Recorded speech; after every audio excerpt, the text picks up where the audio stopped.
बाबा साहब रहमतुल्लाह अलैह फरमाते हैं कि एक नेक नौजवान था, दिन को रोज़ा रखता, रात को नमाज पढ़ता, पर अल्लाह से डरता फिर भी बहुत ही ज़्यादा था, बड़ा ही डरता था।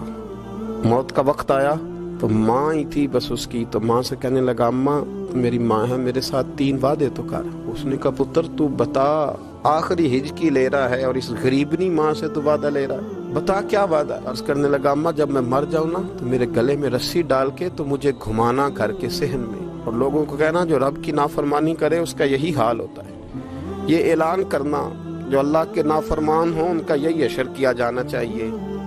और अम्मा फिर दूसरा वादा कर, मेरा रात को जनाजा उठाया जाए, मैं नहीं चाहता कि किसी के मुंह से ये लफ्ज निकल जाए कि वो देखो अल्लाह का नाफरमान जा रहा है, रात को मेरा जनाजा उठाना।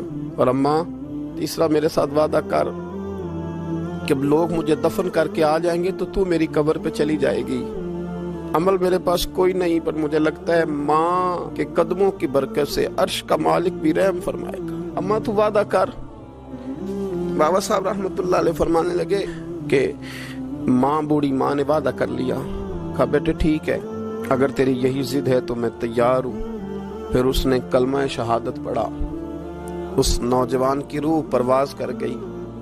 बूढ़ी माँ ने रस्सी मंगाई तो वली मन खाफ मकाम रब्बिही जन्नतान, जो डर जाए, उसने तो कहा था ना कि रस्सी डाल के घुमाना और कहना ये अल्लाह का नाफरमान है, इसका यही अशर होना चाहिए था। लेकिन जब माँ गले में रस्सी डालने लगी तो घर के हर कोने से आवाज आने लगी, खबरदार ये रब का दोस्त है, अल्लाह के दोस्तों के साथ इस तरह का मामला न किया जाए, इसे छोड़ दिया जाए। और कहा तुम्हें कुछ भी और करने की जरूरत नहीं है, ये तो रब का दोस्त है और रब की बारगाह में हाजिर हो गया।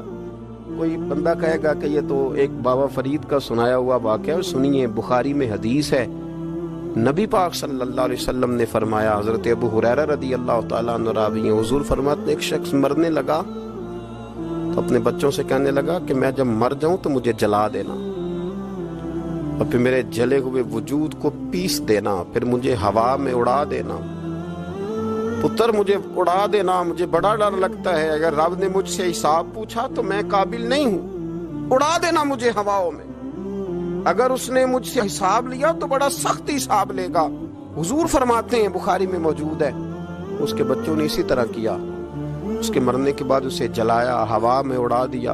अल्लाह के महबूब फरमाते हैं, रब करीम ने हुक्म दिया जमीन को कि इसके जर्रात को जमा करो। जमीन ने जर्रे जमा किए, खुदा ने हुक्म दिया तो उसका वजूद फिर से उसी शक्ल में आया। तो रब करीम ने फरमाया, ये जो तूने वसीयत की तो क्यों की? अल्लाह जानता है कि नहीं जानता? ये की तो क्यों की? तो रो पड़ा, कहने लगा, अल्लाह मेरे अंदर तो ताकत नहीं थी तेरे सामने खड़ा होकर हिसाब दे सकूं, तुझे मनाने के लिए तेरे खौफ से डर गया, मैं डर गया। अगरचे हमारे बुजुर्गों ने लिखा है कि आज ये वसीयत करना, इस रंग में ये तर्ज इख्तियार करना दुरुस्त नहीं, लेकिन आप गौर फरमाइए कि नबी पाक अलैहिस्सलाम फरमाते हैं, जब उसने कहा ना अल्लाह तुझसे डर के ये किया, तो रब करीम ने फरमाया, जा फिर मैंने तेरी मगफिरत कर दी, क्योंकि अल्लाह को पता था ये दिल से बात कर रहा है।